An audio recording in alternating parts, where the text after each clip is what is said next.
शब्दों में कहते हैं सही है,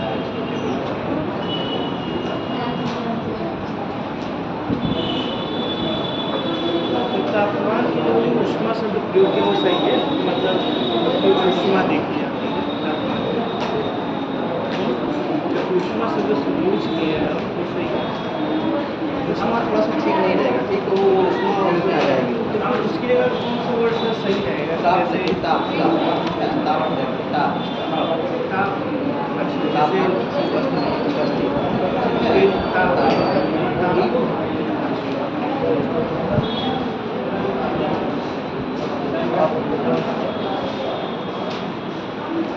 जैसे नदी का ये लवणता के बारे में सर और तापमान के बारे में।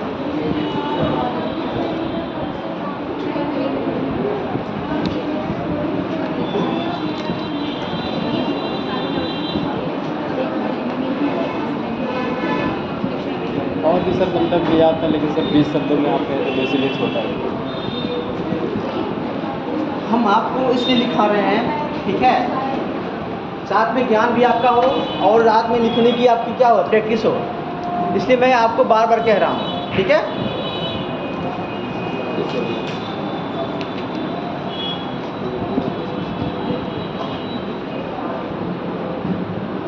ठीक है, अच्छा है। ब्राज़ील मिल गया था ना?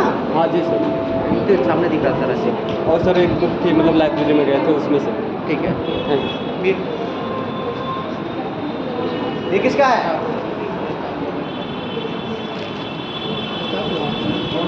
इसमें तो ब्राज़ील को आपने गायब ही कर दिया है। हाँ, थोड़ा सा मैप भी तो अच्छा रहता, थोड़ा सा अच्छा लगता।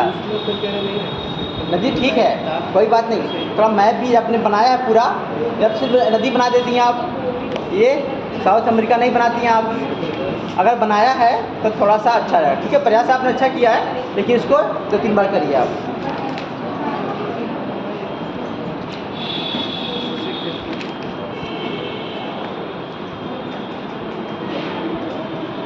ये किसका? आप ही का। लेकिन ये जो लाइनिंग है थोड़ा सा ध्यान रखिएगा, ये प्लेन है, इस पर लिखते समय लाइनिंग आपकी सीधी होनी चाहिए, ठीक है, कहीं वैसे तीसरा मत भागना चाहिए। इस पर यूज कर रहे हैं तो क्या करना है आपको, लाइन सीधा, यही मतलब यही मिलता है, वहाँ यही कापियाँ मिलती है मेंस में, तो वहाँ पर अभी से ध्यान रखना है इस चीज़ का। जैसे यहाँ से कहाँ जा रहा है, इधर आ रहा है, ठीक है, रात में 1 मिनट सही, ये सब सही है ना? हाँ ठीक है, अच्छा है, बढ़िया कोशिश है। ये रात में लिखे नहीं होता। ठीक, कोई बात नहीं है, इसको एक बार और पढ़िए आप लोग, ठीक है। हाँ जी,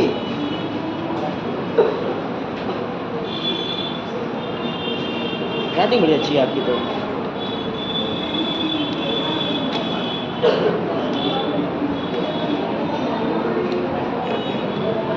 सर मैथ कैसे नहीं, मतलब जैसे सब समझ में आए? लिया नहीं थी नहीं, हमें समझ में नहीं आ रहा कैसे मैथ। तो आप सपोर्ट कर लीजिए, ठीक है, स्टूडेंट का या स्कूल का, किसी का भी ले लीजिए, बनता रहेगा।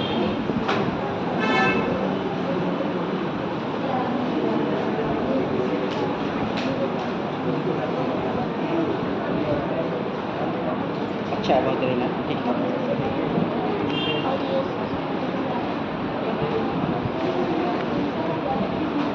ठीक है, ये लिखा ना आपने, ये बेहतर किया, और किसी ने नहीं लिखा है इसको, ठीक है, प्रवणता के बारे में, ठीक है। हाँ जी, आप नहीं आ? अच्छा, इधर से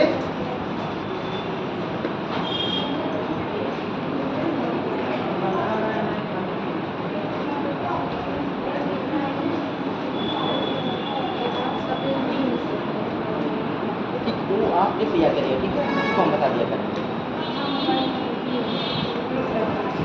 जब भी लड़का लिखिए, लड़का को लिखा दो, लड़का लिखा आपने इसमें, तो आपने इसकी मात्रा दिखा है यहाँ पर,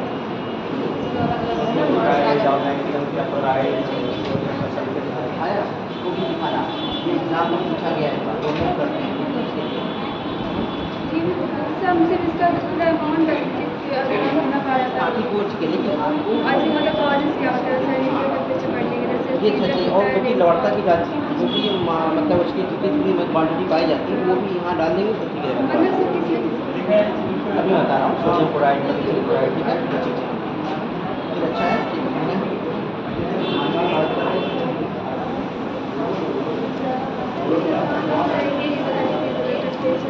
टेम्परेचर हो गया, ठीक है।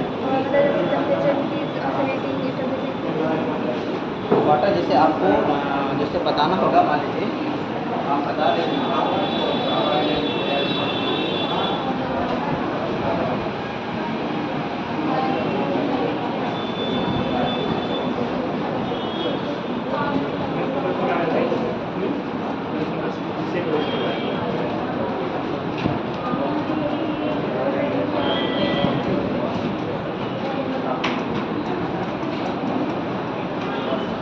ठीक है। हाँ, ये है। वाटर मतलब टेम्परेचर इंक्रीज होता है, टेम्परेचर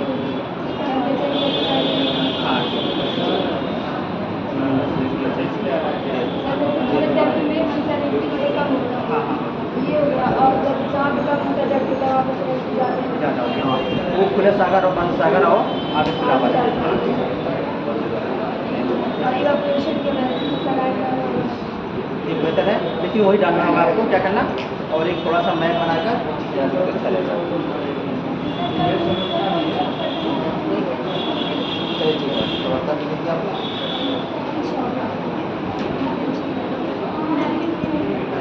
कोई बात नहीं, ठीक, कोई बात नहीं, कोशिश करिए, लेकिन हाँ मतलब ये होना चाहिए। हाँ बहुत बढ़िया है, लेकिन ठीक है अभी इसमें अभी आपको डालना रहेगा। इसमें सागर का ओरिजेंटल और हाँ राइट होना चाहिए, और इसमें कॉन्टेंट डालिए आप, ठीक है। आपको सीधे बताइए कॉन्टेंट डालिए महासागर का समुद्र तापमान का, मतलब उसका ध्रुव का क्या तापमान है, भूमध्य रेखा पर क्या तापमान है, उसको ऊपर से नीचे गहराई किनारे का तापमान क्या है, महासागर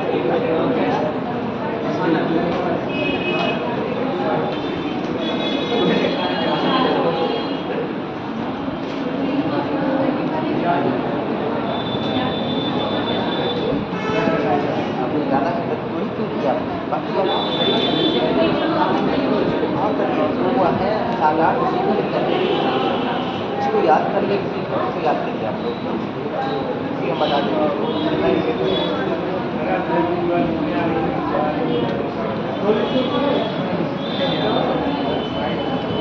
बहुत नसीब आप चलिए कोई बात नहीं, शुगर लीजिएगा नेक्स्ट टाइम।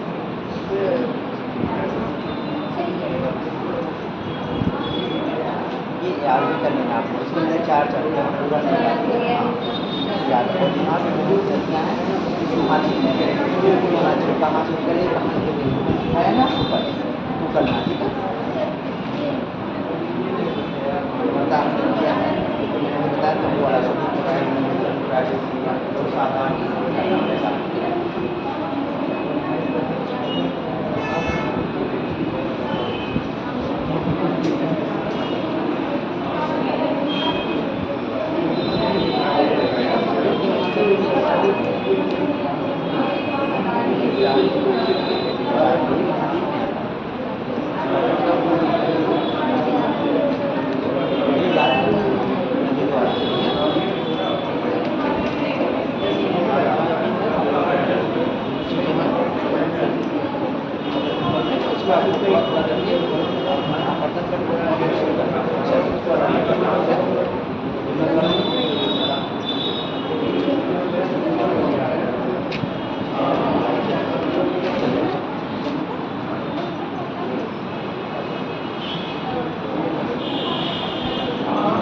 आप सभी लोगों ने जो भी लिखा, ठीक है, आज उसको रखे रहिएगा।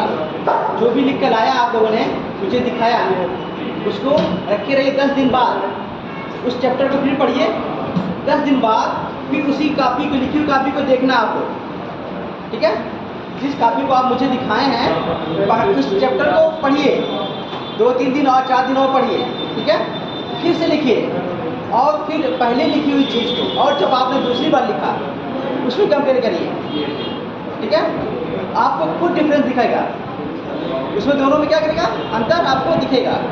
इसलिए अभी क्या करना है, उस चैप्टर को पढ़ना है। अभी क्या है, उसमें आपने कंटेंट नहीं डाला है, आप लोगों ने प्रयास किया, बहुत अच्छा लगा मुझे, आपने लिखा, लेकिन अभी वो चीज़ें क्या उसमें कंटेंट नहीं है, थोड़ा सा उसमें और भी गहराई लानी है थोड़ी सी, ठीक है। इसलिए हम कह रहे हैं एक बार और 2-3 बार चैप्टर को पढ़िए और फिर उसको 10 दिन बाद उसी को जो आपने लिखा है तो आपको खुद दिखेगा वो अपनी गलतियाँ कहाँ हैं, ठीक है।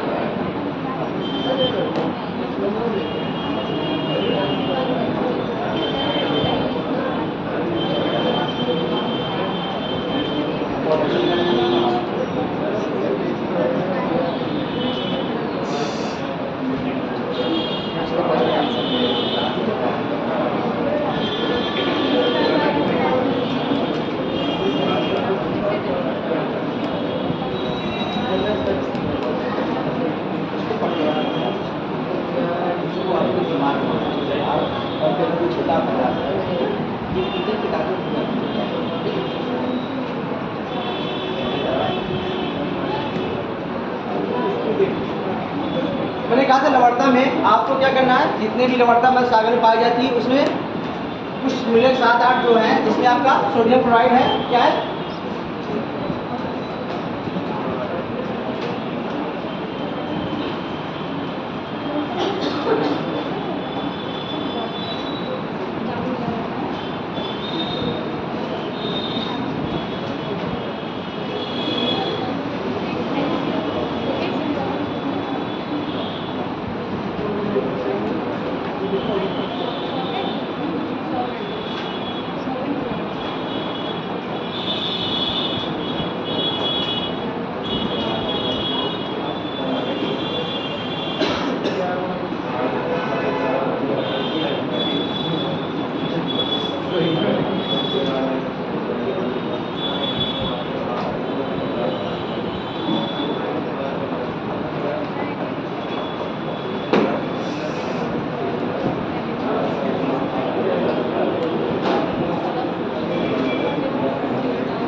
ठीक है। क्या क्या पाया जाता है उसमें, आपका कैल्शियम क्लोराइड, इसमें सबसे अधिक मात्रा लगभग 77%, ठीक है।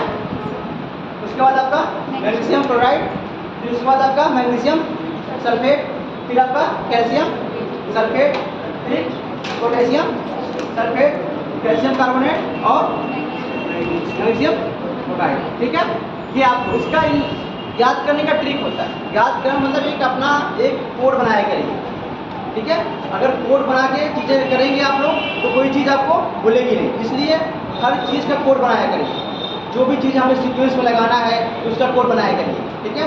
जैसे मैंने बताया था आपको झीलों के जो भी है, जैसे बना था कि कैस्पियन सागर, एक एग्जाम्पल दिया था मैंने, कैस्पियन सागर, कैस्पियन के सागर कितने देश स्थित हैं, तो मैंने क्या बताया था आपको,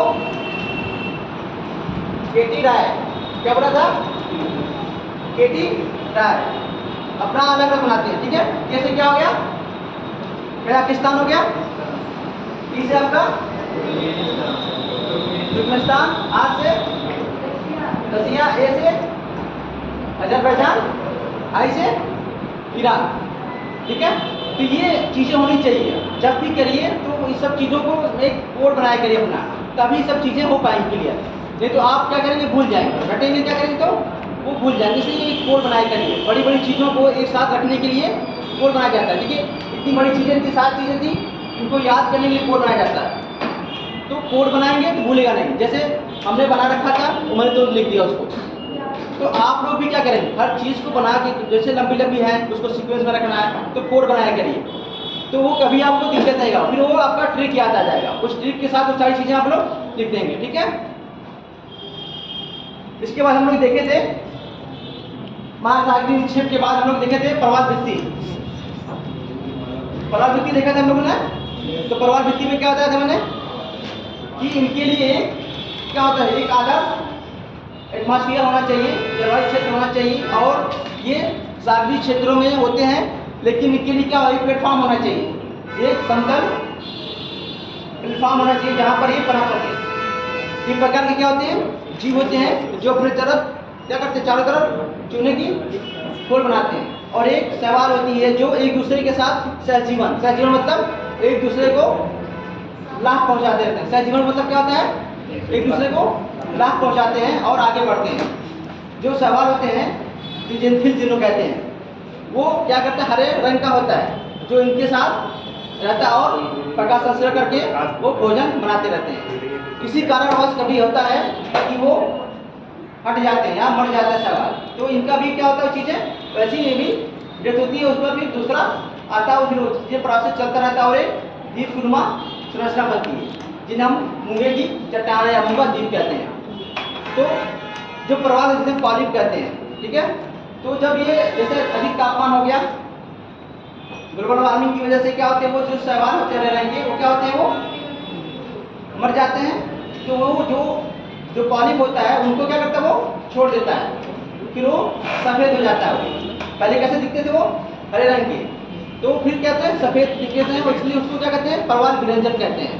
मतलब वो तो चीज़ें वो सफ़ेद हो रही है, उसका मतलब वो क्या हुआ, सहजीवन खत्म हो गया, अब उस पर वो निर्भर थे, वो चीज़ें हो गई, अब वो मरने के कगार पे आ गया। तो इनके लिए और एक खोल बनाते हैं चारों तरफ उन्हें चुनने की, उस पर ये मरते जाते हैं और ऊपर ऊपर अपना खोल बनाते रहते हैं और ये एक द्वीप का निर्माण करते हैं। ये इनके लिए तीन होता है, जैसे आपका बैरियर हो गया, बैरियर और टटी हो गया आपका, और फ्रिंज हो गया, और इसका एक टाल हो गया। तीन होता है इसमें। और उधर परवाल भित्ति, टटी परवाल भित्ति और एटाल। जैसे तट के, जब तट के लगे, मतलब कोई तट है मान लीजिए, कोई तट है, उसके साथ अगर वो बढ़ रहे हैं यानी वहाँ पनप रहे हैं तो उन्हें हम क्या कहेंगे, तटी परवाल भित्ति। आगे चलकर जब वो बढ़ते बढ़ते तट के क्या होते हैं, तट और उनके बढ़ने के बीच क्या होता है, एक अवरोध हो जाता है, बीच में सागरी जल आता है, ठीक है। तट और परवाल भित्ति के बीच सागरी जल होता है, तो क्या कहते हैं हम, अवरोध हो जाता है, सागर से डायरेक्ट कनेक्शन नहीं हो पाता है वहाँ के इस एरिया का, तो उसे क्या कहेंगे हम, अवरोधक, जिसे बैरियर कहते हैं। क्या कहते हैं, अवरोधक परवाल भित्ति हो गया। उसके बाद फिर आता है एटाल। जब द्वीप के चारों ओर, जब क्या द्वीप के चारों ओर यही सेम प्रोसेस शुरू हो जाता है। परवाल भित्तियाँ क्या होती हैं, द्वीप के चारों ओर, किसी द्वीप के चारों ओर बनाना शुरू करती हैं, तो क्या होती है, वो एटाल एक घोड़े की नाल की तरह होता है।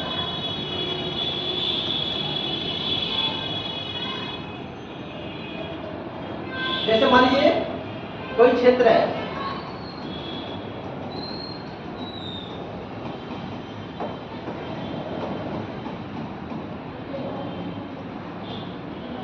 ये हो गया आपका। फिर इसके बाद यहाँ पर क्या होगा, यहाँ पर ये प्रार्थना शुरू होते हैं। ये कब होते हैं, 25 डिग्री उत्तरी अक्षांश और 25 डिग्री दक्षिणी अक्षांश, इन दोनों के बीच में ही ये क्या होते हैं, पनपते हैं। इनके ऊपर नहीं पनपते हैं, क्योंकि इनके लिए कितना टेम्परेचर, 21 से 22 डिग्री सेल्सियस टेम्परेचर की इन्हें आवश्यकता पड़ती है लगभग, ठीक है। और इन्हें क्या करता है, ज़्यादा स्वच्छ जल भी क्या होता है, इनके लिए हानिकारक होता है। ये मतलब साफ सुथरे पानी में नहीं पनप पाते हैं, ये वहाँ पर मर जाते हैं। तो यहाँ पर जब ये किसी तट के किनारे ये पनपते हैं तो इसे क्या कहते हैं हम, तटी परवाल भित्ति।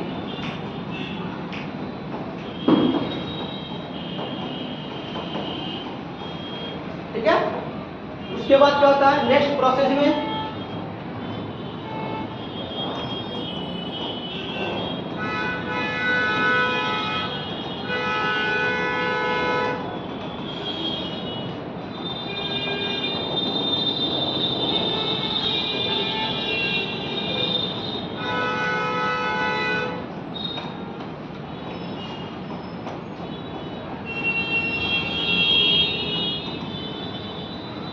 ये तट है, ठीक है, स्थलखंड है, और ये क्या है, प्रवाल है, मूंगा है, इनके बीच क्या हो रहा है, एक अवरोधक के ऊपर ना सागर के, ठीक है। इनको क्या कहेंगे हम, अवरोधक परवाल भित्ति। जब यही प्रोसेस आगे बढ़ता है, कोई द्वीप है मान लीजिए, ठीक है, क्या कोई द्वीप है, इसके चारों तरफ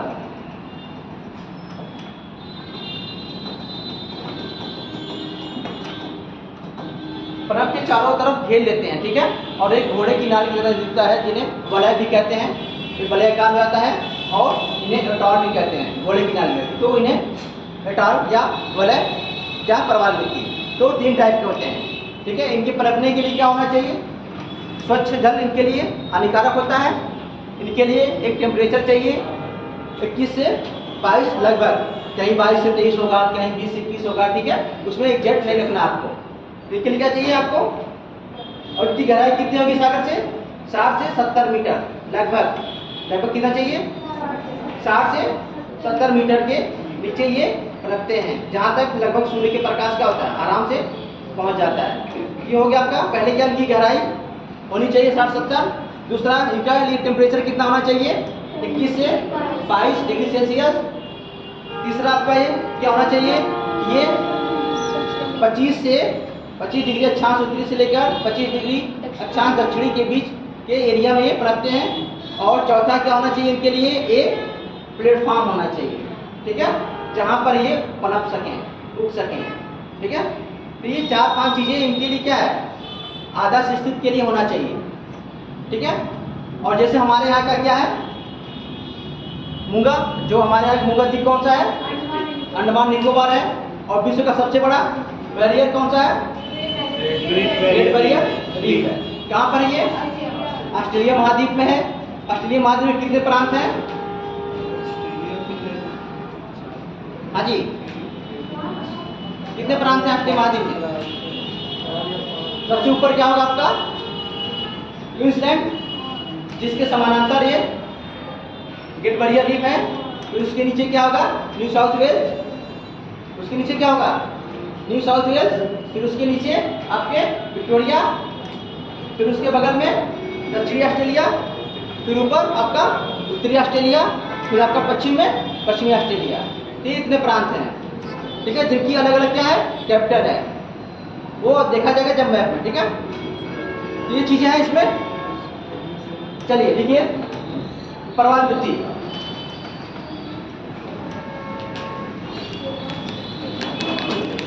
प्रवाल की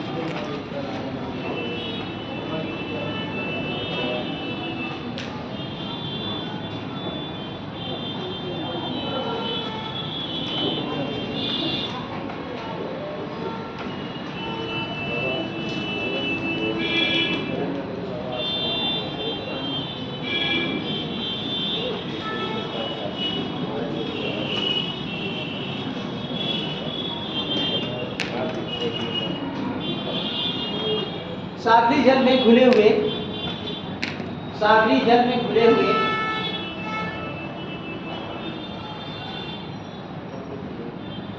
सागरी जल में घुले हुए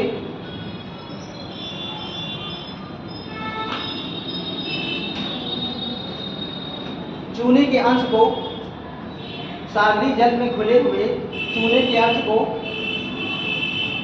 खाद्य पदार्थ के रूप में, खाद्य पदार्थ के रूप में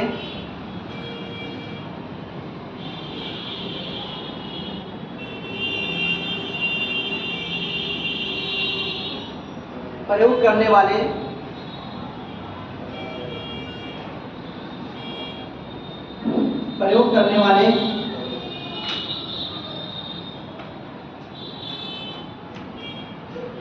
जल जीवों को, प्रयोग करने वाले जल जीवों को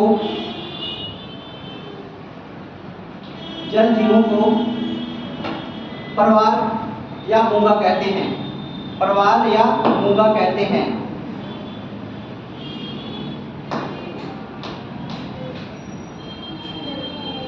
परवाल या मूंगा कहते हैं।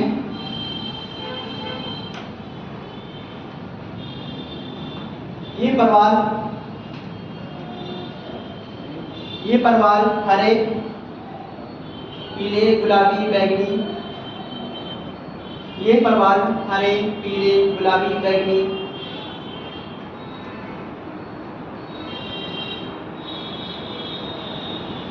आदि रंग के होते हैं। आदि रंग के होते हैं।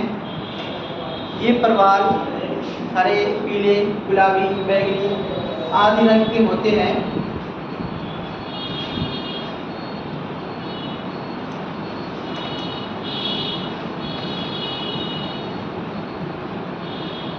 ये प्रवाल अपने रहने के लिए, ये प्रवाल अपने रहने के लिए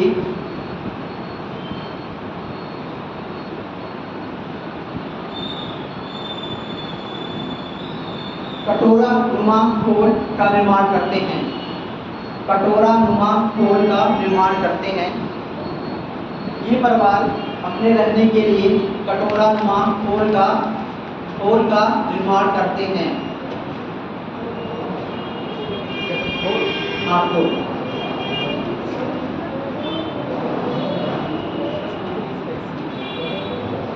जो चूना पत्थर एवं डोलेमाइट से बने होते हैं, जो चूना पत्थर एवं डोलेमाइट से बने होते हैं, डोलेमाइट से बने होते हैं,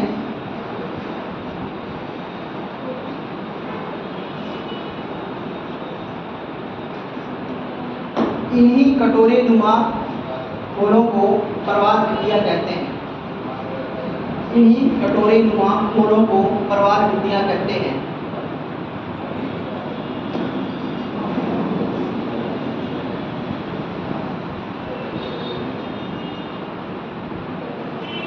ठीक है, अगला लिखिए प्रवाल जीवों के लिए आवश्यक रसायन।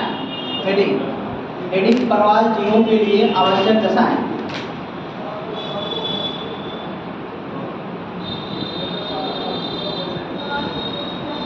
प्रवाल जीवों के लिए आवश्यक रसायन।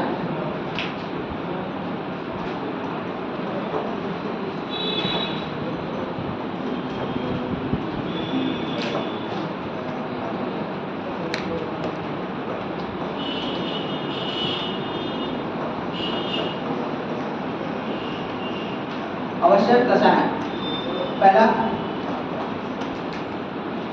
पहला नंबर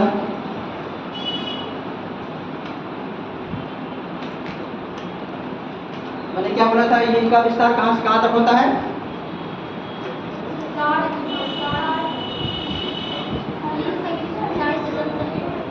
25 डिग्री उत्तरी अक्षांश से लेकर 25 डिग्री दक्षिणी अक्षांश। देखिए इनका विस्तार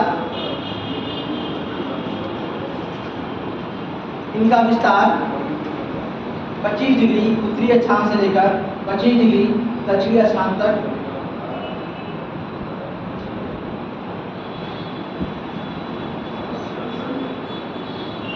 उष्णकटिबंधीय क्षेत्रों में होता है।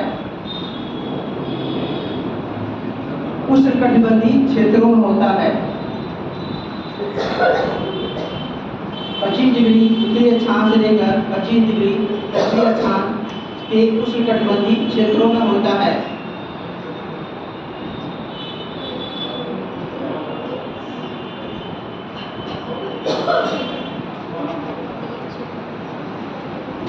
अगला तापमान इनके लिए उचित तापमान लगभग 21 से 22 डिग्री सेल्सियस होना चाहिए।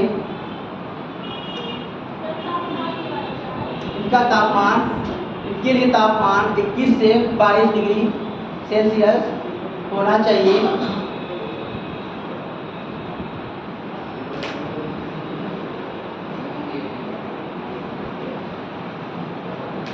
अगला ये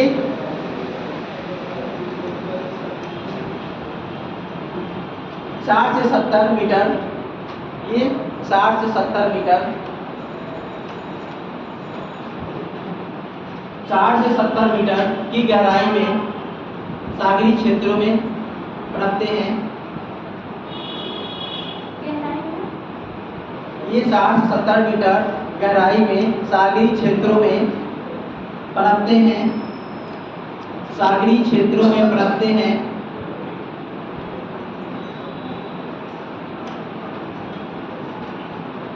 क्योंकि इतनी गहराई तक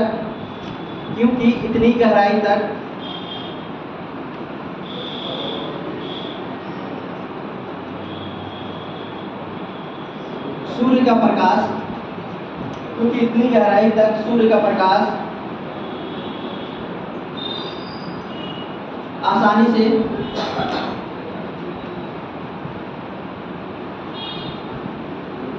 आसानी से पहुंचता है, आसानी से पहुंचता है,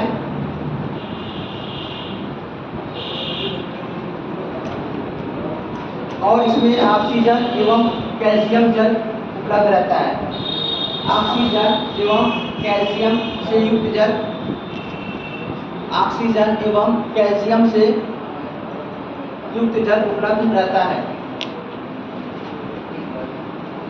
अगला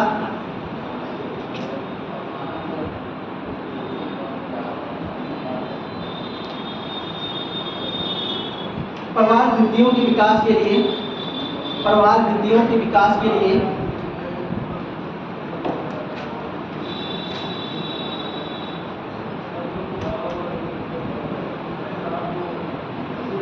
एक समतल प्लेटफॉर्म की आवश्यकता होती है।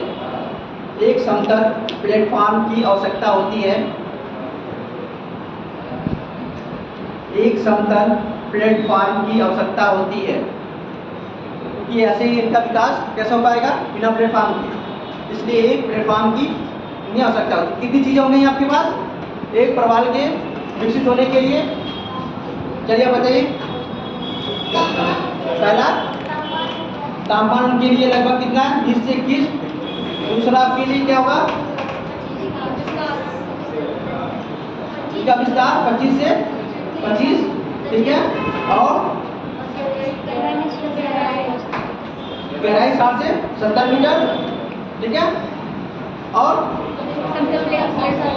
एक प्लेटफॉर्म होना चाहिए, एक लंबा होना चाहिए जिसमें ये स्वच्छ जल में, स्वच्छ जल इनके लिए हानिकारक होता है, या साफ सुथरा जल इनके लिए हानिकारक होता है। साफ सुथरा जल इनके लिए हानिकारक होता है, ठीक है। ये 4-5 चीजें ध्यान रखिएगा हमेशा, जो किसी प्रवाल को पनपने के लिए ये 5 चीजें होनी चाहिए। अगला लिखिए सहजीवन क्या होता है, बताएं आपको। सहजीवन, सहजीवन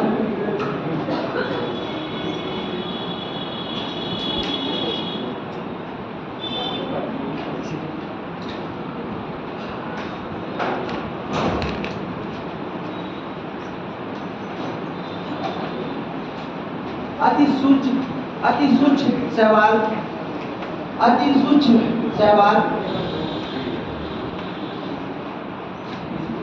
अति सूक्ष्म शैवाल,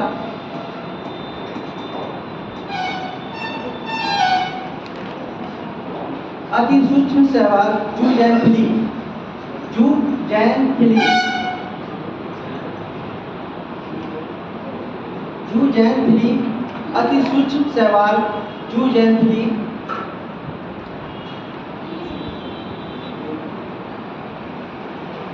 प्रवाल, जूजैनथिली प्रवाल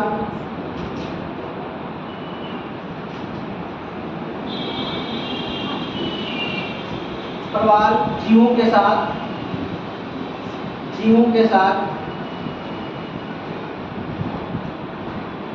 प्रवाल जीवों के साथ सहजीवी संबंध साझा करते हैं, सहजीवी संबंध साझा करते हैं।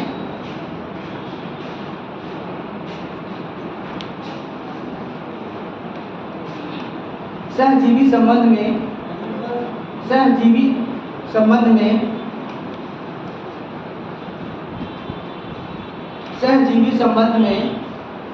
दोनों जीव सहजीवी संबंध में दोनों जीव आपस में एक दूसरे को लाभ पहुंचाते हैं। सहजीवी संबंध में दोनों जीव आपस में एक दूसरे को लाभ पहुंचाते हैं।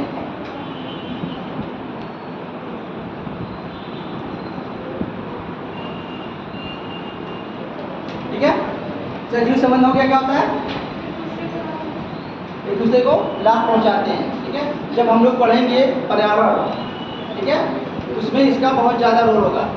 ठीक है, इन 4 चीज़ों का कैसे कैसे पनपना होता है एक दूसरे से जीव कैसे मिलते हैं, कैसे बनते हैं एक दूसरे पर, ठीक है, पादप सूर्य पर, ठीक है, तो पर्यावरण में देखा जाएगा। अब इसके बाद प्रवास भित्ति के प्रकार, प्रवास भित्ति के प्रकार, प्रवास भित्ति के प्रकार।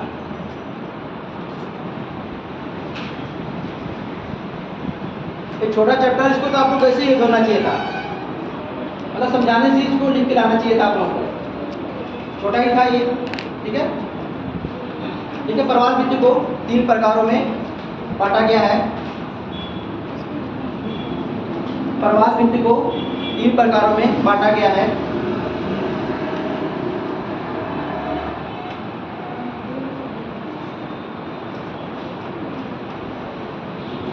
पहला तटीय प्रवाल भित्ति, पहला तटीय प्रवाल भित्ति,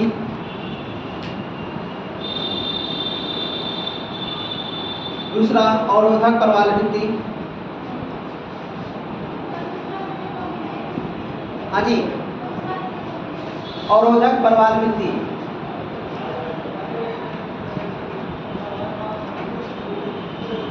तीसरा वलय या एटॉल प्रवाल भित्ति, वलय या एटॉल प्रवाल भित्ति।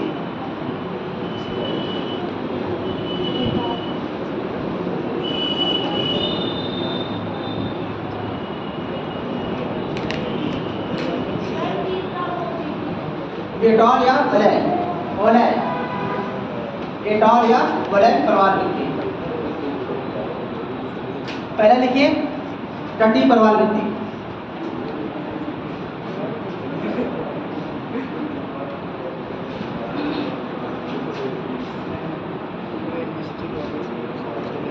सागर के सीधे खड़े ढाल, सागर के सीधे खड़े ढाल,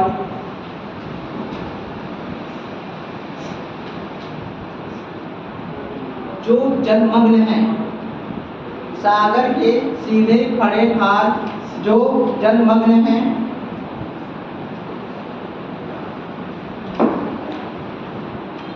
क्या हुआ, क्या छूटा, सागर के सीधे खड़े ढाल जो जलमग्न हैं,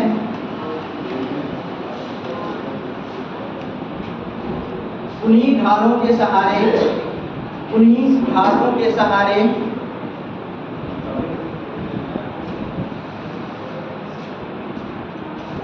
उन्हीं ढालों के सहारे विस्तृत विस्तृत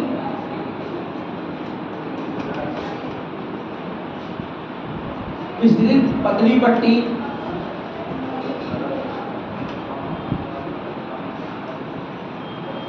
विस्तृत पतली पट्टी वाली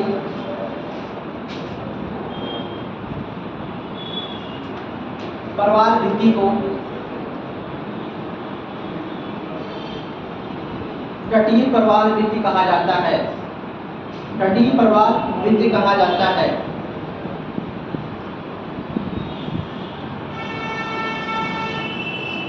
और ये पहला वाला मैप बनाइएगा, ठीक है, ये वाला,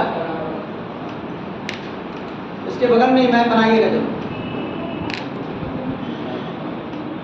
तटीय प्रवाल भित्ति में ये मैप पहला वाला बनाया गया, या तो ऐसा कर लीजिए आप,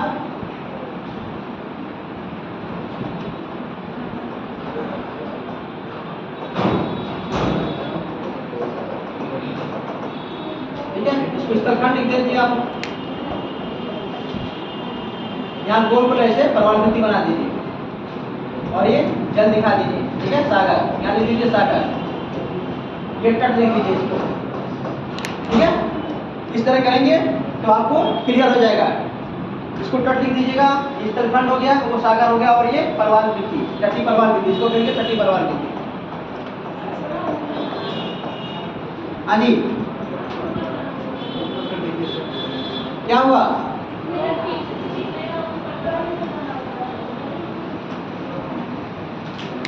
तटीय प्रवाल हो गया ये मैप, ठीक है, मैं समझना ये वाला। इसके आगे आपको ये बनाना है स्थलखंड, फिर तट बनाना है, फिर आपका ये सागरी क्षेत्र, फिर यहाँ पर वो प्रवाल को दिखा देना है, फिर उसके बाद उसको लिख देना है ऐसे, ठीक है, तटीय प्रवाल भित्ति।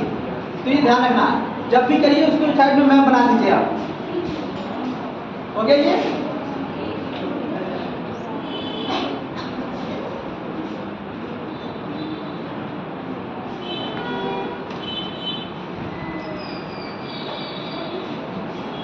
हो गया ये? जैसे जैसे एग्जांपल लिख लीजिए, जैसे मकाऊ द्वीप, मकाऊ द्वीप, मकाऊ द्वीप, दक्षिणी फ्लोरिडा, दक्षिणी फ्लोरिडा, फ्लोरिडा कहाँ पर है? यूएसए। और यहाँ पर क्या है? फ्लोरिडा में क्या है? जैसे हमारे यहाँ श्रीहरिकोटा है, तो वहाँ पर क्या है? वहाँ भी स्पेस अंतरिक्ष वहाँ पर है, ठीक है, मतलब वहाँ पर इसका सेंटर है, केंद्र है, अंतरिक्ष केंद्र वहाँ पे है। हाँ, वहाँ से भेजा जाता है सारे सैटेलाइट को फ्लोरिडा से, ठीक है। और मलेशिया, मलेशिया आदि, मलेशिया आदि।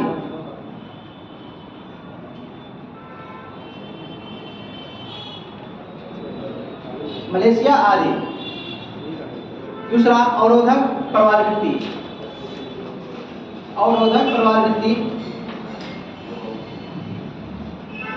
सर मन्नार की खाड़ी में किसमें क्या है? हाँ मन्नार की खाड़ी भी आएगा इसमें, लिख लीजिए वो भी, मन्नार की खाड़ी भी है।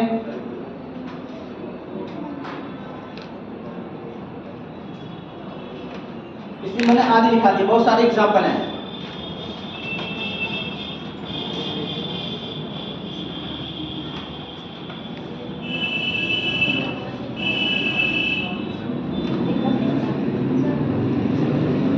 दूसरा अवरोधक प्रवाल वृत्ति,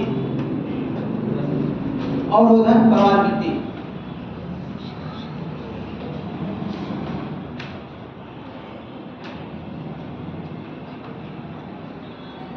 अवरोध से पता चल रहा है बाधा, ठीक है, जो बाधा क्रिएट कर रहा है उसे अवरोधक प्रवाल वृत्ति। इसमें लिखिए चौड़े महाद्वीपी, चौड़े महाद्वीपी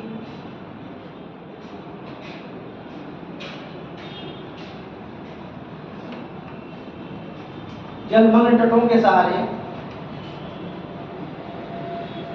चौड़े महाद्वीपी जलमग्न तटों के सहारे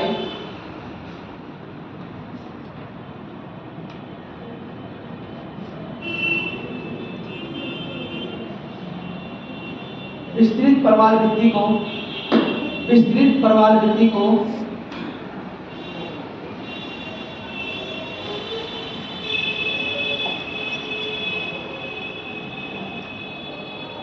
विस्तृत प्रवाल वृत्ति को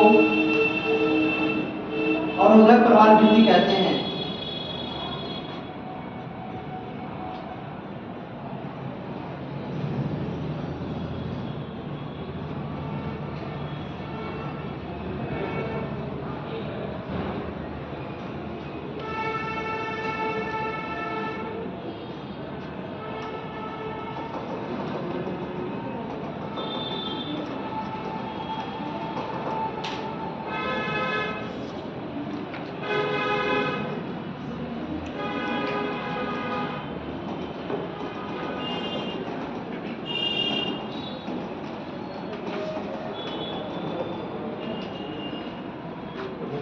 अवरोधक प्रवाल वृत्ति कहते हैं।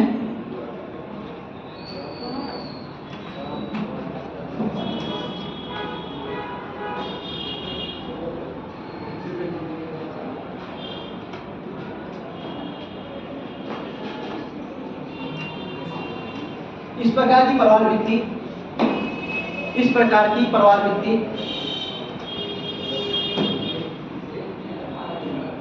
लंबाई में, इस प्रकार की प्रवाल वृत्ति लंबाई में महाद्वीप तट के समानांतर फैली होती हैं।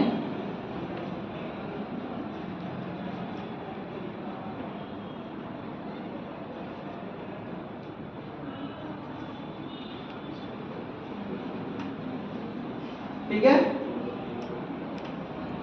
इसमें से आप ऑस्ट्रेलिया वाला ग्रेट बैरियर रीफ बना सकते हैं, या तो फिर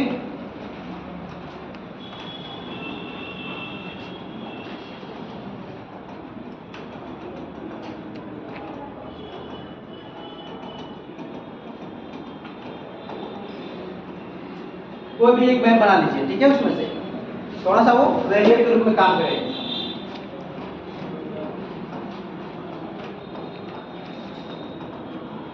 या तो एक्सटीरियर बना लीजिए आपको, क्योंकि ये गेट बैरियर रीफ का होगा।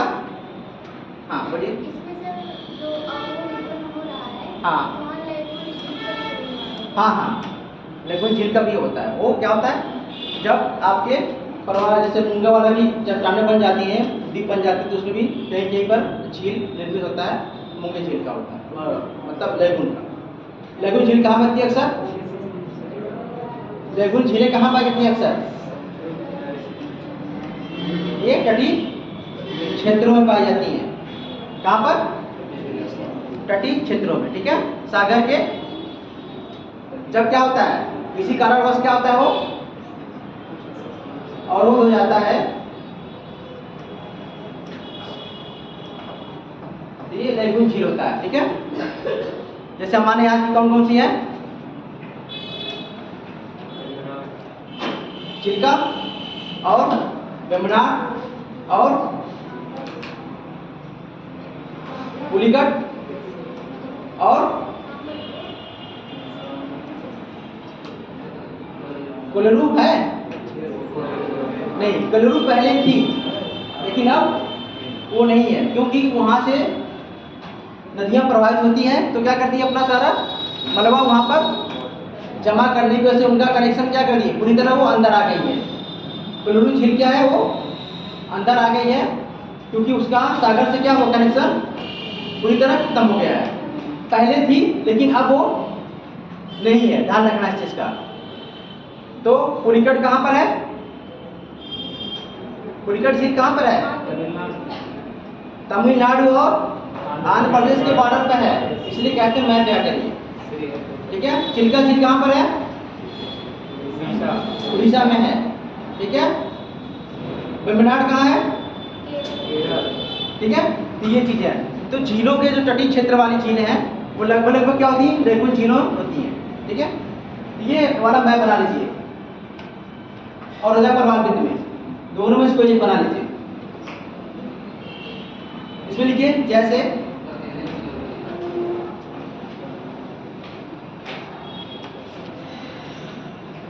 ग्रेट बैरियर रीफ, जैसे great barrier reef, great barrier reef जो ऑस्ट्रेलिया महाद्वीप के किस दिशा में है, मतलब किस उत्तर पश्चिम पूरब किधर है, पूर्व में है, और किसके समानांतर है, किस प्रांत के, वो क्वींसलैंड के, ठीक है। मैंने बताया कि 5-6 प्रांत उसके हैं, जो क्वींसलैंड है, न्यू साउथ वेल्स है, विक्टोरिया है, ठीक है, और उत्तरी ऑस्ट्रेलिया, दक्षिणी ऑस्ट्रेलिया और पश्चिमी ऑस्ट्रेलिया, ठीक है। और अक्सर आर्टिजियन ग्रुप कहाँ पाए जाते हैं, उत्तरी ऑस्ट्रेलिया में ही पाए जाते हैं। आर्टिजियन ग्रुप, आर्टिजियन वेल कहाँ पाए जाते हैं, ऑस्ट्रेलिया में पाए जाते हैं। सर्वप्रथम कहाँ पाए गए थे ये आर्टिजियन ग्रुप, कहाँ खोदा गया था सर्वप्रथम, फ्रांस में। आर्टिजियन ग्रुप होता क्या है, इसलिए मैंने कहा था भूमिगत जल वाला आप लोग पढ़ के लाइएगा, उसको आप लोगों ने पढ़ा नहीं, उसी में आपको आर्टिजियन ग्रुप मिलता है। आर्टिजियन ग्रुप क्या होता है, जब किसी क्षेत्र में, ऐसे क्षेत्र में जहां थोड़ी सी खुदाई करने पर आपस से वो मतलब अपने आप ही जल बाहर निकलने लगता है, उसे क्या कहते हैं हम लोग, आर्टिजियन ग्रुप कहते हैं। पाताल तोड़ कुआं, हिंदी में से क्या कहते हैं, पाताल तोड़ कुआं बोलते हैं, इंग्लिश में आर्टिजियन वेल बोलते हैं, ठीक है। इसके बाद जल स्रोत, एक होता है जल स्रोत, मतलब जल क्या होता है, अपने आप निकलता रहता है। दोनों में क्या डिफरेंस है, कोई भी जल क्या होता है, अपने आप वो निकलते रहता है, और आर्टिजियन ग्रुप में क्या होता है, कुछ खोदने पर वो बाहर निकलता है, ये डिफरेंस दोनों में, ठीक है। तो जो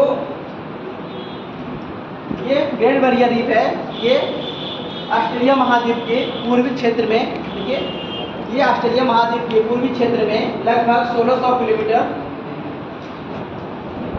लगभग 1600 किलोमीटर क्षेत्र में फैला हुआ है। 1600 किलोमीटर क्षेत्र में फैला हुआ है।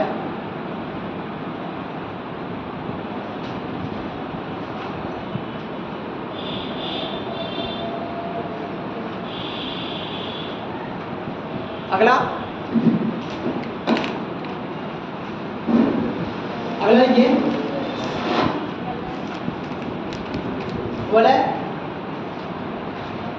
वलय या एटार प्रवाल भित्ति।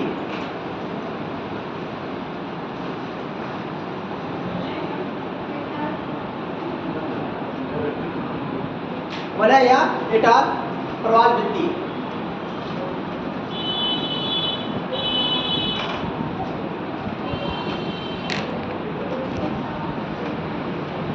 हो गया। ये घोड़े की नाल या ये घोड़े की नाल या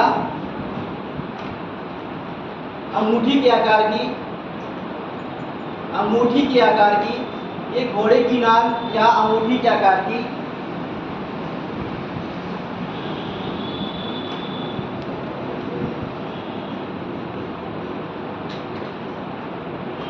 ये घोड़े की नाल या अंगूठी के आकार की ऐसी प्रवाल भित्तियां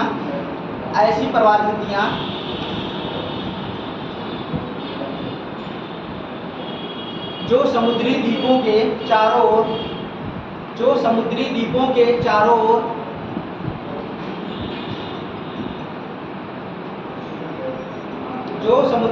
के चारों ओर विस्तृत होती हैं।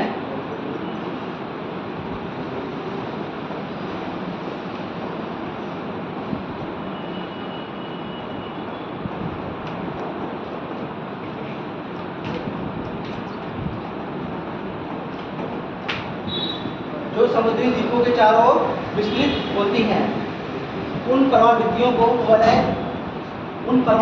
को वलय या एटार प्रवाल भित्तियां कहते हैं।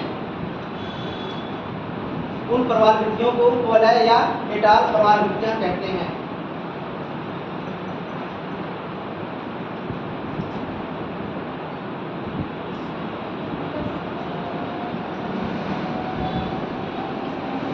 जैसे फिजी एटॉल। फिजी कहाँ पर है?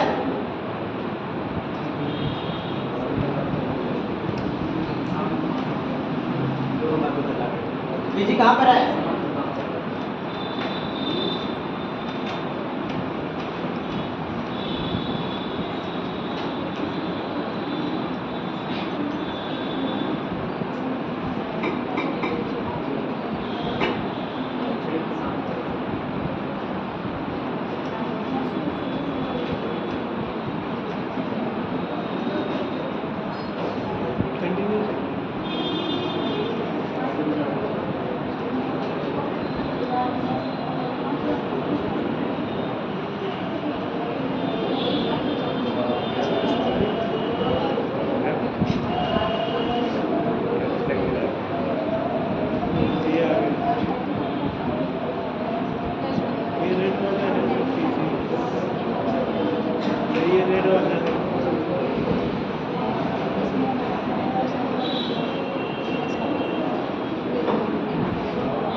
ये रेड वाला दिखा रहे थे। ये है, ठीक है। कहाँ पर है ये आपको? ये दिख रहा है फिजी। आपके पैसिफिक वाले में दिखेगा आपको, ठीक है। मैप में दिख रहा, मैप में आप लोगों को मैप भी खोल लीजिए आप लोग।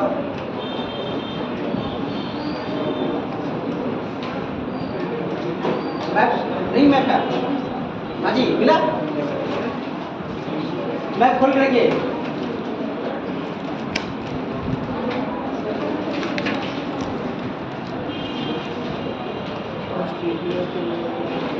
देखिए ये इंटरनेशनल डेड लाइन यही है, ठीक है। दिख रहा ना, ये यही है जो इसको पश्चिम वाले क्षेत्र को पूर्व क्षेत्र को अलग करता है, ठीक है।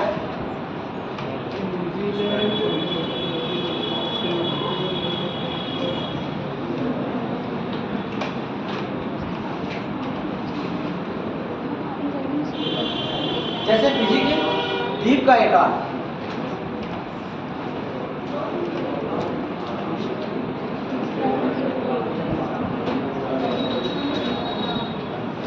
अब अगला लिखिए मूंगा द्वीप। मूंगा द्वीप, मूंगा द्वीप।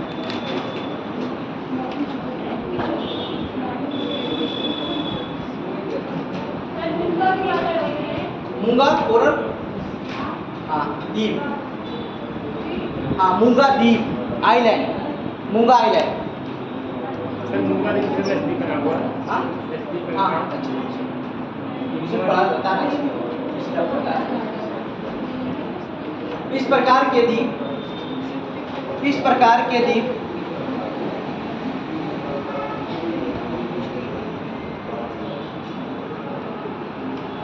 तटवर्ती क्षेत्रों से बहुत दूर, इस प्रकार के द्वीप तटवर्ती क्षेत्रों से बहुत दूर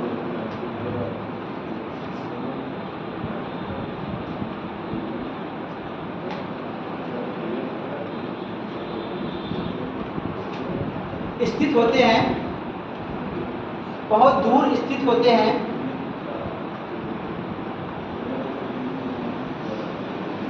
क्योंकि ये एक गोल आकृति के रूप में निर्मित होते हैं, क्योंकि ये एक गोल आकृति के रूप में निर्मित होते हैं,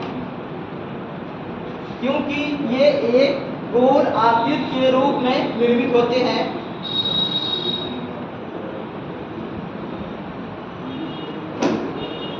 जिनका आधार समुद्री पर्वतीय क्षेत्र होता है, जिनका आधार एक समुद्री पर्वतीय क्षेत्र होता है।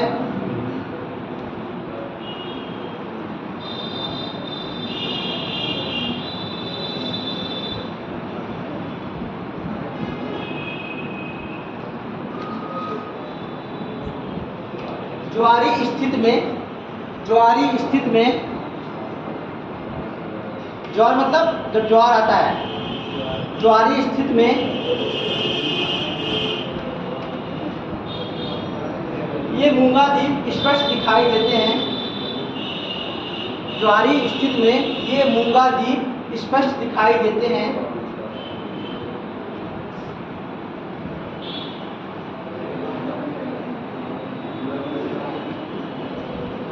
इनके मध्य में कभी कभी, इनके मध्य में कभी कभी लैगून झीलें, इनके मध्य में कभी कभी लैगून झीलें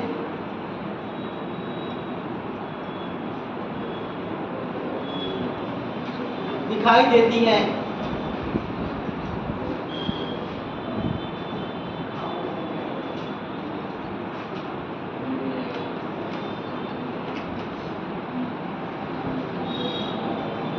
प्रारंभ में यहाँ पर खाली स्थान होता था, प्रारंभ में यहाँ पर खाली स्थान होता था।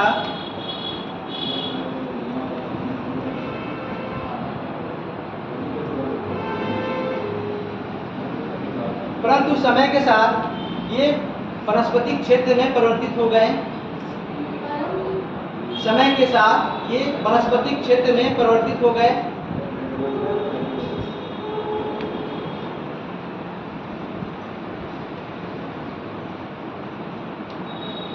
क्योंकि पक्षियों एवं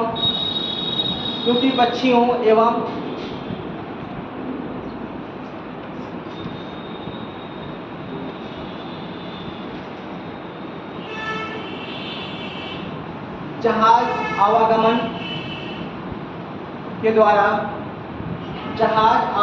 के द्वारा कई बीज वहां पर डाल दिए गए।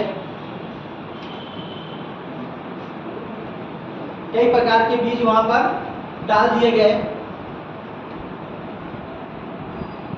जिससे यहाँ पर घने वनस्पति का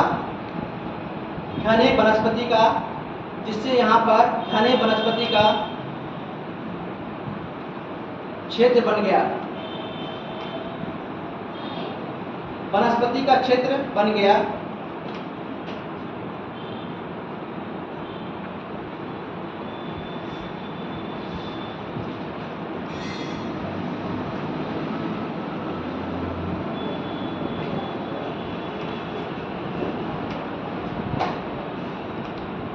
जैसे इसका सबसे सर्वश्रेष्ठ उदाहरण लक्षद्वीप है।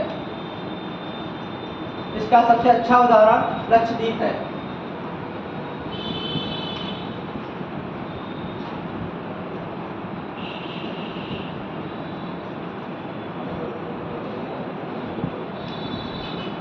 ठीक है, अब अगला क्या है, प्रवाल वृत्तियों के लाभ।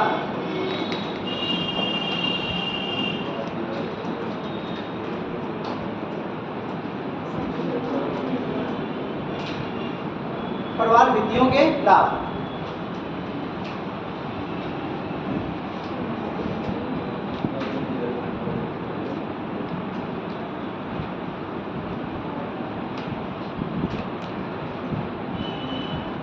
ये कई समुद्री प्रजातियों को शरण देते हैं। ये कई समुद्री प्रजातियों को शरण देते हैं।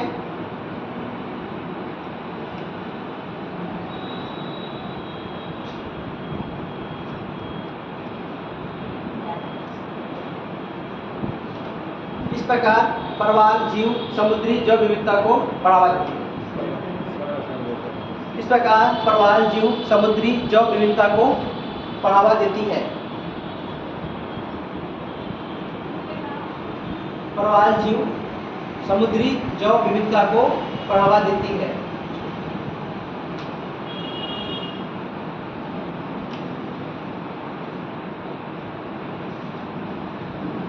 इन्हें महासागर का ये इंपॉर्टेंट है, इसको अंडरलाइन कर लीजिएगा। इन्हें महासागर का उष्णकटिबंधीय वर्षा वन कहा जाता है। उष्णकटिबंधीय वर्षा वन कहा जाता है। ये पूछा गया है एक बार। उष्णकटिबंधीय वर्षा वन किसे कहते हैं, तो ध्यान रखना है, इसको अंडरलाइन कर लीजिए इसको। इन्हें उष्णकटिबंधीय वर्षा वन कहा जाता है।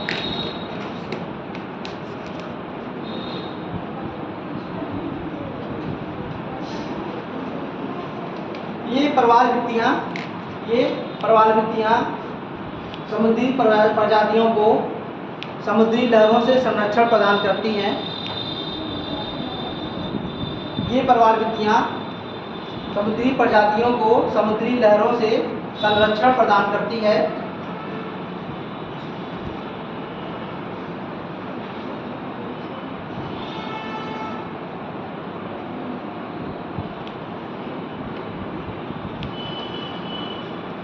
अवरोधक प्रवाल वृत्तियां, अगला अवरोधक प्रवाल वृत्तियां महाद्वीपीय मगर तटों को सुरक्षा प्रदान करती हैं। अवरोधक प्रवाल वृत्तियां महाद्वीपीय तटों को सुरक्षा प्रदान करती हैं। अवरोधक प्रवाल वृत्तियां महाद्वीपीय तटों को सुरक्षा प्रदान करती हैं।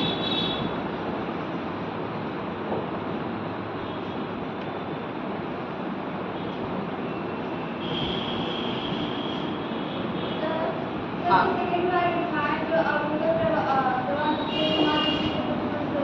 हाँ, जैसे ऑस्ट्रेलिया का ये है, ठीक है, ग्रेट बैरियर रीफ है। जब लहरें आती हैं तो जो तेज उनका जो फोर्स रहता है तो क्या करती हैं, पहले यहीं पर टकराती हैं। तो ये क्षेत्र क्या है, ये तट क्या है उनका, उसके लहर से क्या है, सुरक्षित है। अगर थोड़ी बहुत लहर भी आती है लेकिन उनका वेग जो ज़्यादा फोर्स था वो यहाँ पर रोक लिया जाता है। जैसे हमारे मैंग्रोव वन होते हैं, क्या करते हैं, वो भी तो हमें क्या करते हैं, सुरक्षा प्रदान करते हैं। जितने भी मतलब सुनामी आई और भी तूफान आते हैं तो उससे हमें क्या होता है, उस तटीय क्षेत्र में क्या करते हैं, सुरक्षा प्रदान करते हैं। इसलिए ये भी है कि कभी कभी लोग समझ नहीं पाते हैं और समुद्र के किनारे जो वनस्पतियाँ पाई जाती हैं उनको नष्ट कर देते हैं। उनका बाद में उनको पता चलता है इसका फायदे क्या होते हैं। इसलिए मैंग्रोव वन भी हमारे लिए बहुत फायदे से। वैसे ही ऐसे ही ग्रेट बैरियर रीफ जो है क्या करता है, ये जो क्वींसलैंड का एरिया है उसके तट को क्या करता है, उन लहरों से बचाता है। ठीक है, इसके बाद प्रवाल विरंजन है। ठीक है, अगला प्रवाल विरंजन। तो थोड़ा मैपिंग कर लेते हैं हम लोग, लेकिन पढ़ कर आइएगा प्रवाल विरंजन। ठीक है, प्रवाल विरंजन और हम कल ज्वार भाटा भी कंप्लीट करेंगे। ठीक है, प्रवाल विरंजन और ज्वार भाटा, तो 2 चैप्टर पढ़ के आना है। ठीक है, चलिए मैपिंग करते हैं।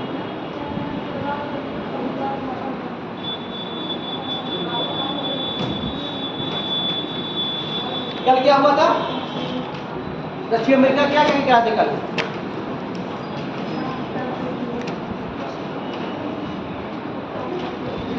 सर नदियों के बारे में बताया था मुझे उसका।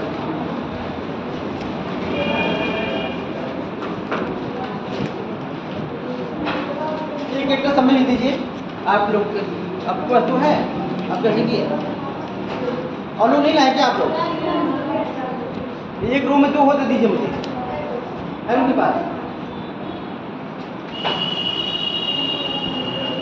चलिए दक्षिण अमेरिका।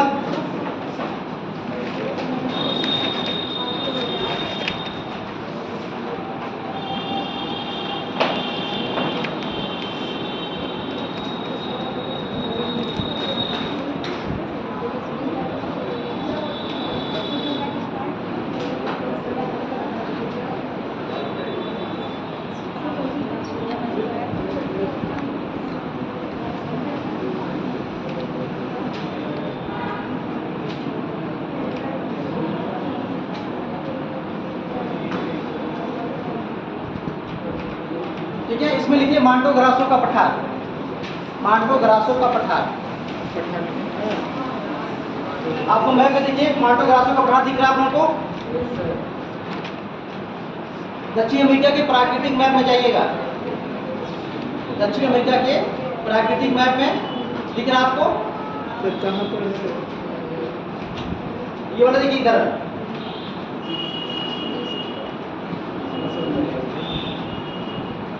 नहीं मिला आप लोगों को? मांडो ग्रासो का पठार।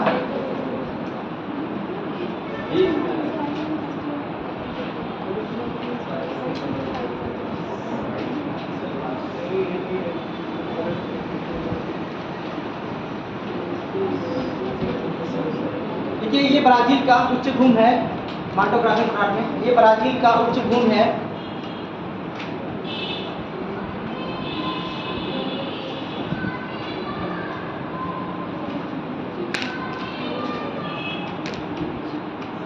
जो ब्राजील एवं बोलिविया उच्च भूमि है। ब्राजील का उच्च भूमि है, इसका विस्तार ब्राजील एवं बोलिविया के क्षेत्र में है।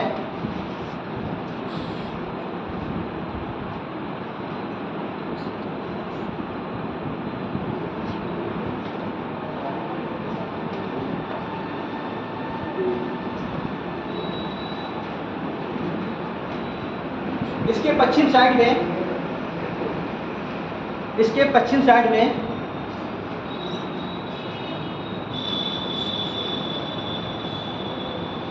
बोलिविया का पठार स्थित है।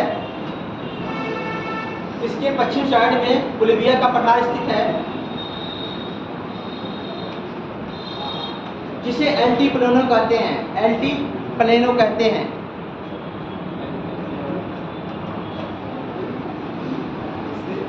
एल्टीप्लेनो कहते हैं।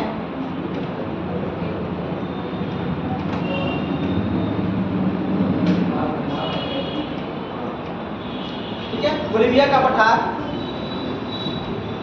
पठार दो पर्वतों के बीच, बोलिविया का पठार दो पर्वतों के बीच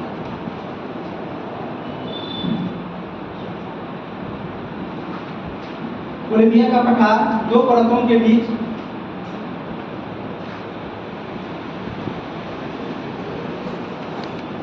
एक अंतर पर्वतीय पठार है।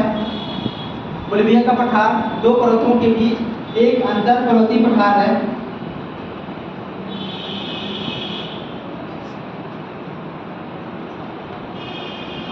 बोलिविया के पठार में 3 खनिज के भंडार पाए जाते हैं।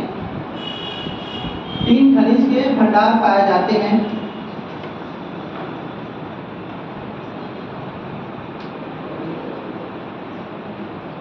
अगला ग्रान चाको 3 खनिज के भंडार पाए जाते हैं। अगला ग्रान चाको दिख रहा है आप लोगों के मैप में?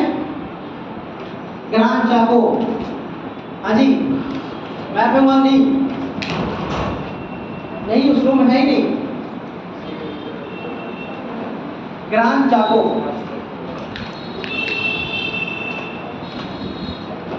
ये पश्चिमी पराग्वे, ये पश्चिमी पराग्वे,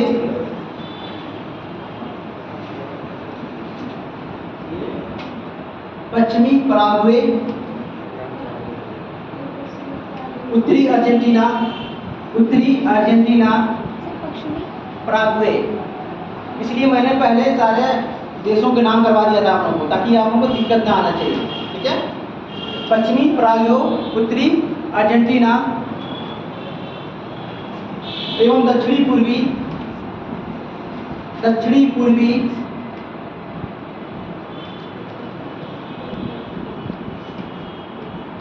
बोलिविया में विस्तृत निम्न भूमि है। बोलिविया में विस्तृत निम्न भूमि है।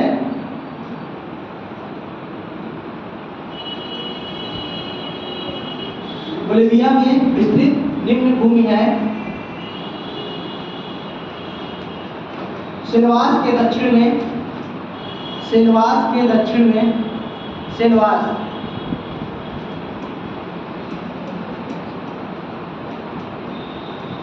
सिलवास के दक्षिण में गर्म शीतोष्ण जलवायु, गर्म शीतोष्ण जलवायु,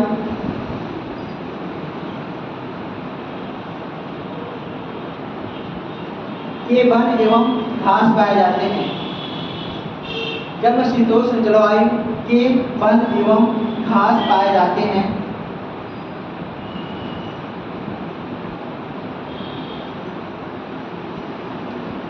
जो शुष्क झाड़ी वनस्पति,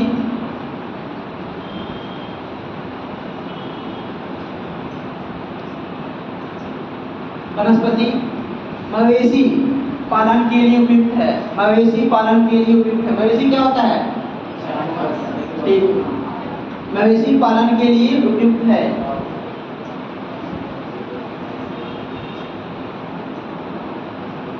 स्थानीय भाषा में ग्रान चाको का अर्थ होता है।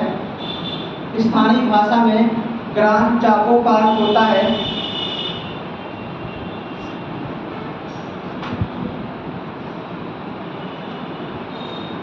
आखेट की भूमि, द हंटिंग लैंड। आखेट की भूमि, द हंटिंग लैंड। आखेट,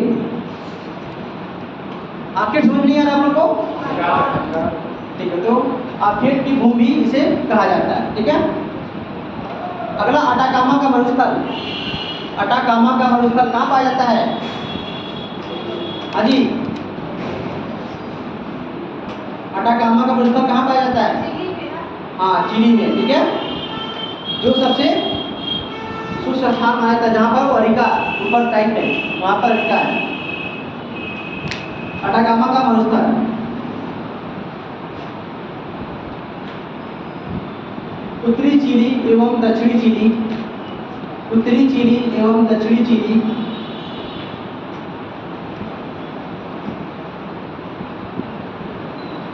सॉरी दक्षिणी पेरू, उत्तरी चिली एवं दक्षिणी पेरू, उत्तरी चिली एवं दक्षिणी पेरू। पेरू का कौन सा एरिया है? दक्षिण वाला। चिली के ऊपर कौन सा देश है? पेरू है, उसका दक्षिण, दोनों के बीच स्थित है। अटाकामा मरुस्थल उत्तरी चिली एवं दक्षिणी पेरू के बीच स्थित है।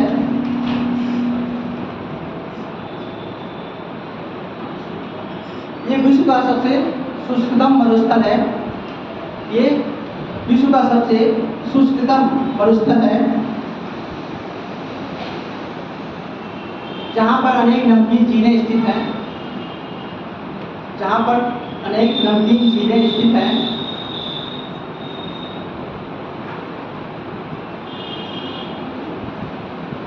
यहाँ पर सोना, नाइट्रेट, यहाँ पर सोना, नाइट्रेट,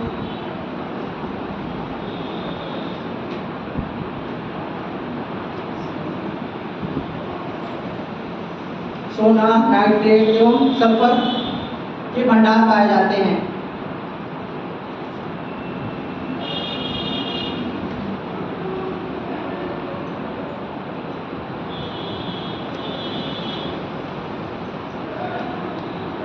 अगला पंपास। पंपास,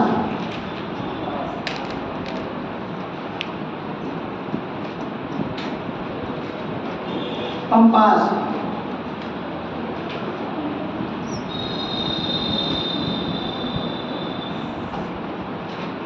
देखिए उसके नीचे मिलेगा आपको पंपास, मिला नहीं, दिख रहा है कि लिखा हुआ? Yes, sir. प्राकृतिक मैप में देखिएगा, ठीक है? जो जो शब्दावली है उसको लिखा रहे हैं ताकि आपको मैप देखने में दिक्कत ना आए। ये अर्जेंटीना एवं उरुग्वे, ये अर्जेंटीना एवं उरुग्वे, ये अर्जेंटीना एवं उरुग्वे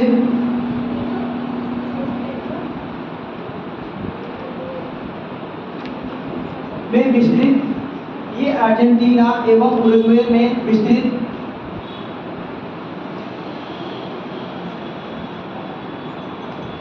शीतोष्ण घास के मैदान है, शीतोष्ण घास के मैदान है। ये अर्जेंटीना एवं उरुग्वे में स्थित शीतोष्ण घास के मैदान हैं जो विश्व में कृषि एवं सुअर के उत्पादन के लिए प्रसिद्ध हैं, जो विश्व में कृषि एवं सुअर के उत्पादन के लिए प्रसिद्ध हैं। तो सुअर, पिग के उत्पादन के लिए प्रसिद्ध हैं।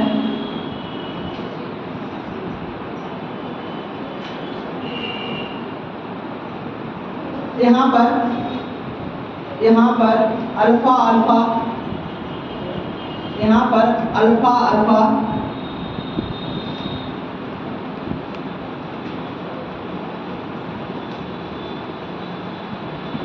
अल्फा अल्फा नामक एक पोषण युक्त घास पाई जाती है।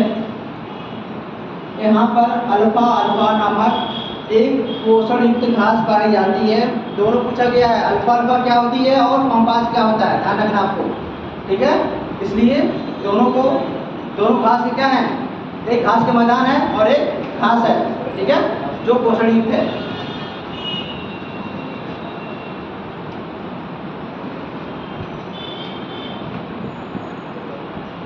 जिसका उपयोग वाणिज्यिक चारागाह के रूप में किया जाता है।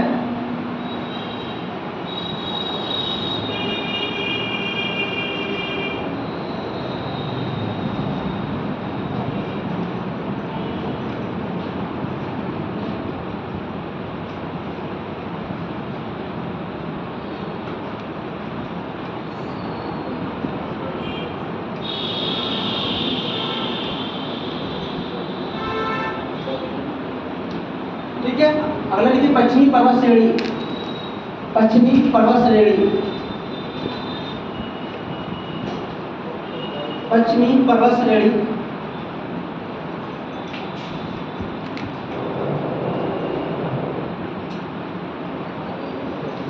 हिमालय के बाद ये विश्व का दूसरा ऊंचा पर्वत तंत्र है। ऊंचाई में हुआ है, लंबाई में नहीं, ध्यान रखना। लंबाई में क्या ये पहले नंबर पे है, ये ऊंचाई में दूसरा है। ऊंचाई में दूसरे नंबर पे कौन है, हिमालय है, ठीक है? दोनों में डिफरेंस रखना आप लोग।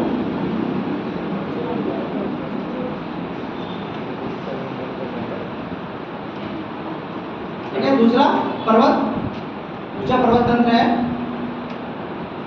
ये अर्जेंटीना में स्थित, अर्जेंटीना में स्थित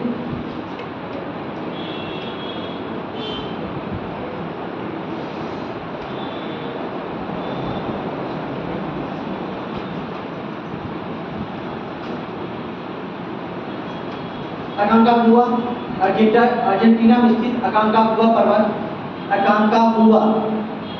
इसलिए मैं पहले ही कहा था कि आप लोग ऊपर से नीचे पर्वत देखिएगा, ठीक है?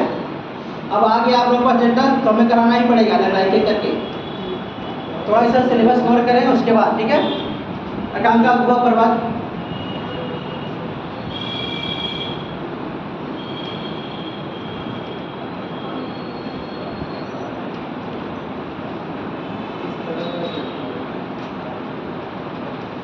पश्चिमी गोलार्ध एवं अकांकागुआ पर्वत पश्चिमी गोलार्ध एवं दक्षिण अमेरिका की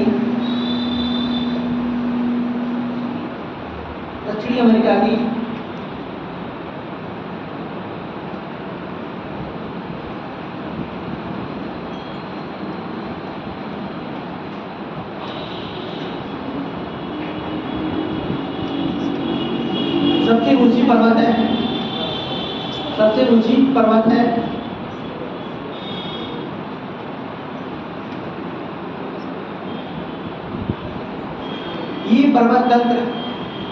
ये पर्वत तंत्र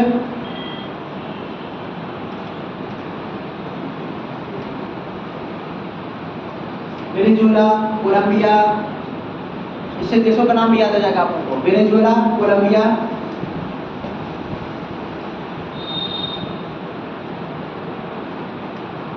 इक्वाडोर, बोलिविया,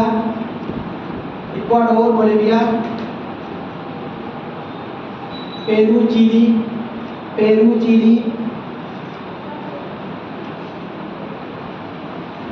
एवं अर्जेंटीना 7 देशों में स्थित है।